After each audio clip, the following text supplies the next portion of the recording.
गोकुल धाम में इंस्पेक्टर चालू पांडे की एंट्री और कलिंगड़ पर सबसे बड़ा छापा।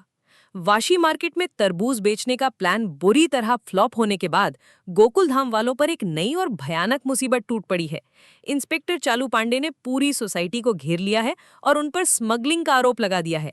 गोडाउन नहीं मिला तो खुलेआम सोसाइटी में कलिंगड़ छुपा दिए।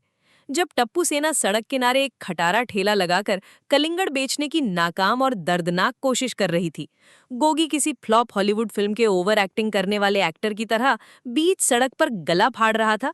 प्यार से कलिंगड़ ले लो, फीलिंग्स के साथ कलिंगड़ ले लो। अब भाई कलिंगड़ के अंदर कौन सी इंसानियत वाली फीलिंग्स छुपी होती हैं, ये तो गोगी का मासूम और उल्टा दिमाग ही जाने। राह चलते लोग ठेले के पास आते कम और घूरते ज्यादा थे। वो लोग बच्चों को ऐसे देख रहे थे जैसे कोई अजूबा सड़क पर उतर आया हो। तभी एक औरत ने तो बाकायदा नमक छिड़कते हुए ताना मारा कि देखो, डॉक्टर हाथी, गड़ा इलेक्ट्रॉनिक्स के सेठ, गैरेज वाले सोढ़ी और मास्टर भिड़े की औलादों के क्या खौफनाक दिन आ गए हैं, जो बेचारों को सड़क पर खड़े होकर तरबूज बेचने पड़ रहे हैं। टप्पू सेना बेइज्जती का ये कड़वा घूंट चुपचाप पी ही रही थी कि तभी उनके ठेले की तरफ एक आदमी तेजी से बढ़ा। बच्चों को लगा कि चलो फाइनली बोहनी तो हो जाएगी, लेकिन टप्पू सेना को रत्ती भर भी अंदाजा नहीं था कि अगले ही पल उनके साथ क्या खौफनाक हादसा होने वाला है। वो आदमी कोई आम ग्राहक नहीं, बल्कि म्यूनिसिपैलिटी का एक खूंखार और गुस्सैल अफसर था। उसने ठेले के पास आते ही ऐसा रौद्र रूप दिखाया कि गोगी के हाथ से कलिंगड़ छूटते छूटते बचा। अफसर ने सीधे धौंस जमाते हुए पूछा कि बिना परमिशन के सड़क पर ठेला लगाने की जुर्रत कैसे की। टप्पू ने थोड़ी होशियारी दिखाते हुए गोकुल धाम का नाम लेकर सिंपैथी बटोरने की कोशिश की, लेकिन अफसर का पारा और हाई हो गया। उसने ऐसी रोंगटे खड़े कर देने वाली बेइज्जती की कि चारों बच्चों को अपना भारी भरकम ठेला लेकर वहां से दुम दबाकर भागना पड़ा। लेकिन क्या ये कलिंगड़ वाली मुसीबत सिर्फ टप्पू सेना तक ही रुकने वाली थी? बिल्कुल नहीं। असली भूचाल तो अभी गोकुल धाम के कंपाउंड में फटने के लिए बेताब था। सोसाइटी के अंदर माधवी और भिड़े उदास बच्चों को सांत्वना दे रहे थे। भिड़े अपना सिर पीट रहा था कि आखिर इन जिद्दी कलिंगड़ों का किया क्या जाए। तभी सोसाइटी के गेट से बाघा और बावरी एक पूरा का पूरा टेम्पो भरकर कलिंगड़ वापस ले आए। सोढ़ी और बापूजी को एक पल के लिए लगा कि बाघा ने कोई बहुत बड़ा तीर मार लिया है और सारे कलिंगड़ बिक गए हैं। बाघा ने भी सीना चौड़ा करके बड़ी शान से बताया कि उसने और बावरी जी ने मिलकर पूरे 1500 रुपए के कलिंगड़ बेच दिए हैं।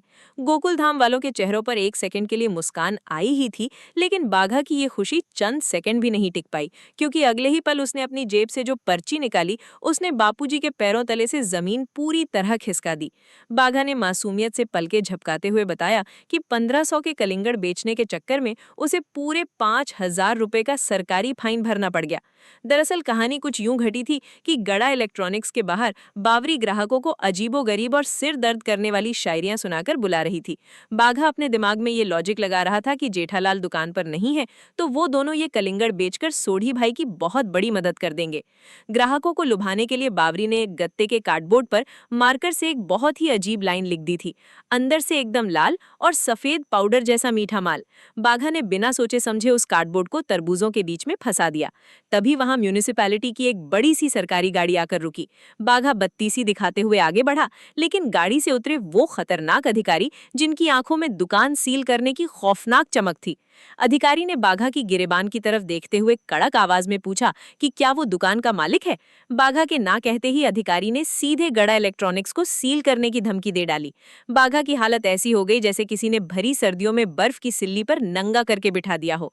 बावरी ने अपनी आदत के अनुसार बीच बचाव करते हुए अधिकारी को दुकान के अंदर बैठकर ठंडा केसर फालूदा पीने का ऑफर दिया, लेकिन अधिकारी का खून खौल गया।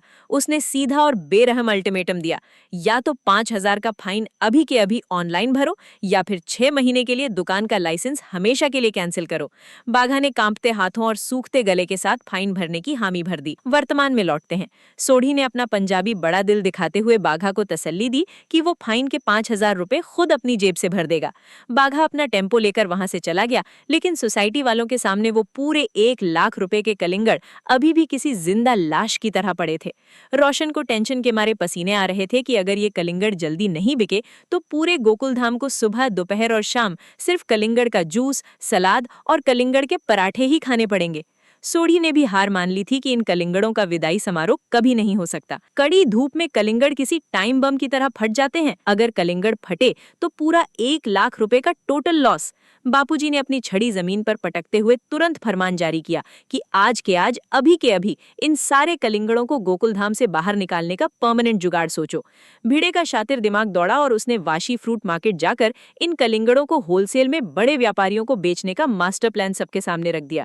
टप्पू ने स्मार्टनेस दिखाते हुए कहा कि वो कलिंगड़ों के ढेर की एक वाइड एंगल फोटो खींचकर सोढ़ी अंकल के फोन पर भेज देगा, ताकि वो मार्केट में होलसेलर को दिखा सके कि उनके पास कितना बड़ा स्टॉक है। प्लान के मुताबिक पोपटलाल, सोढ़ी और भिड़े हाथ में 3 सैंपल कलिंगड़ लेकर सीधे वाशी फ्रूट मार्केट पहुंच गए।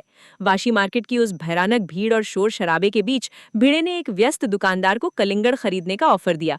उसने बड़े कॉन्फिडेंस के साथ वो टप्पू वाली फोटो दुकानदार के मुंह के सामने कर दी, लेकिन दुकानदार ने उनकी शक्ल और उनके 3 कलिंगड़ों को देखकर ही उन्हें ऐसे दुत्कार कर भगा दिया जैसे वो कोई बहुत बड़े फ्रॉड हों।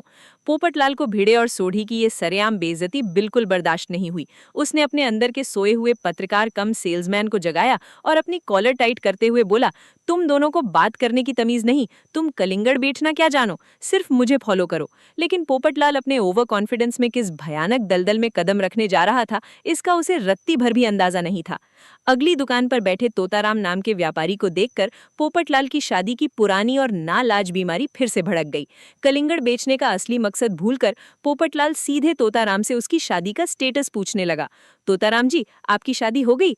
क्या बात कर रहे हैं, मेरी भी नहीं हुई। आपके ध्यान में मेरे लायक कोई सुकन्या हो तो तुरंत बताना। ये सुनकर भिड़े का खून खौलकर 100 डिग्री पार हो गया। यहाँ 1 लाख रुपए के तरबूज फटने की कगार पर थे, गोकुलधाम की इज्जत दांव पर लगी थी और पोपटलाल अपनी घोड़ी चढ़ने के मुंगेरी लाल वाले सपने देख रहा था। भिड़े के गुस्से में बीच में घुसकर तोताराम को वापस मुद्दे पर लाने की जोरदार कोशिश की। पोपटलाल ने हार मानकर तोताराम को वो फोटो दिखाई और कहा कि गोरेगांव की गोकुलधाम सोसाइटी में ऐसे बहुत सारे कलिंगड़ पड़े हैं। उसने बिना एक भी सेकंड बर्बाद किए कड़क और डरावनी आवाज में कहा, ये वाशी का होलसेल मार्केट है और जैसा माल तुम लोग बेच रहे हो यहाँ कोई नहीं खरीदेगा। अभी के अभी निकलो यहाँ से। पोपटलाल मुंह लटकाए बेइज्जत होकर वापस आ गया। उसे लगा कि उसकी गंदी सेल्समैनशिप और फालतू बातों की वजह से उन्हें रिजेक्ट किया गया है। 3 पुलिस की जीतें तेजी से ब्रेक मारते हुए गेट के अंदर घुसती हैं और उनमें से अपने पूरे रौब के साथ उतरता है इंस्पेक्टर चालू पांडे। पांडे जी की आंखों में ज्वालामुखी वाली आग है और हाथ में लोहे की ठंडी हथकड़ी। पांडे जी किसी इंटरनेशनल मुजरिम की तरह पूरी सोसाइटी को घेर लेता है और सीधे तारक मेहता की तरफ अपनी उंगली तानते हुए जोर से दहाड़ता है, गोडाउन नहीं मिला तो खुलेआम सोसाइटी में कलिंगड़ छुपा दिए। तारक मेहता के माथे पर पसीने की बूंदें चमकने लगती हैं। वो बुरी तरह हकलाते हुए कहता है, पांडे जी, आपको जरूर कोई बहुत बड़ी गलतफहमी हुई है, ये कलिंगड़ हमारे नहीं है। भिड़े भी बीच में कूदकर सफाई देने की कोशिश करता है, लेकिन पांडे जी आज किसी की एक बात सुनने के मूड में नहीं है।